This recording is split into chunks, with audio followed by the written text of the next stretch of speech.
अगली खबर महाराष्ट्र के अकोला से आ रही है, जहां अखिल भारतीय महात्मा फुले समता संस्था द्वारा मराठा कुणबी समुदाय के ओबीसी प्रमाण पत्र संबंधी सरकारी निर्णय को रद्द करने के संबंध में एक बयान दिया गया।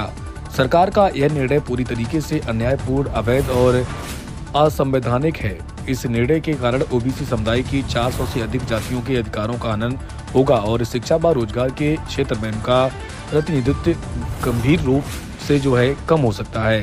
ओबीसी समुदाय द्वारा इस सरकारी निर्णय की कड़ी निंदा करते आज या ठिकाणी एसडीएम कार्यालयामध्ये निवेदन देण्याकरिता उपस्थित असलेले सर्व ओबीसी समाज बांधव, बंधू, भगिनी आणि पत्रकार मित्रांनो, गेल्या 2 सप्टेंबरला एका संघटित समाजाच्या दबावाखाली येऊन महाराष्ट्र शासनानं जे खरे ओबीसी आहेत त्यांच्यावर अन्याय होणारा एक जी.आर. पारित केला।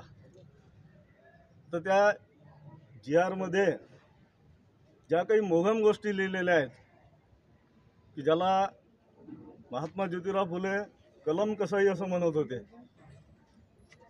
फक्त एक शब्द बदलून, सगळे सोयरे हा शब्द बदलून त्या ठिकाणी नातेवाईक, गावातले लोक असा शब्द प्रयोग त्या ठिकाणी केलेला आहे आणि तोच खऱ्या अर्थानं या मूळच्या ओबीसी समाजाला घातक आहे। तुमची अपेक्षा काय आहे आता?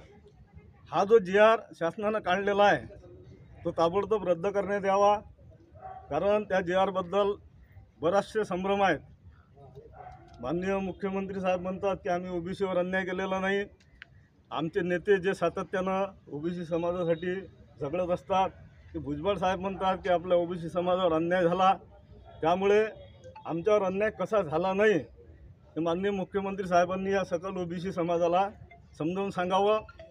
आणि आमच्या एसडीएम साहेबांना तुम्ही निवेदन दिलं आहे, निवेदनाचा आशय काय होता?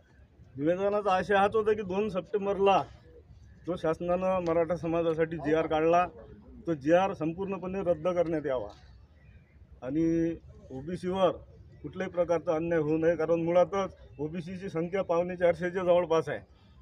त्यातही 59 लाख मराठा समाज त्यात आधीच घुसलेला आहे आणि पुन्हा हा जी.आर. काढल्यामुळे जो समाज आणखी याच्यात घुसेल म्हणजे ताटात कमी आहे आणि खाणारे जास्त आहेत अशी परिस्थिती निर्माण झालेली आहे। मराठ्यांना आरक्षण मिळावं ही आमची भूमिका आहे, पण त्यांचं जे आरक्षण आहे ते सामाजिकदृष्ट्या न देता त्यांना आर्थिकदृष्ट्या जसं EWSमध्ये त्यांना आरक्षण दिलेलंच आहे, त्यांनी त्याच्यावर समाधान मानून आमच्यामध्ये घुसण्याचा प्रयत्न करू नये। असं जर झालं तर हा ओबीसी समाज तीव्र आंदोलन करण्याशिवाय राहणार नाही।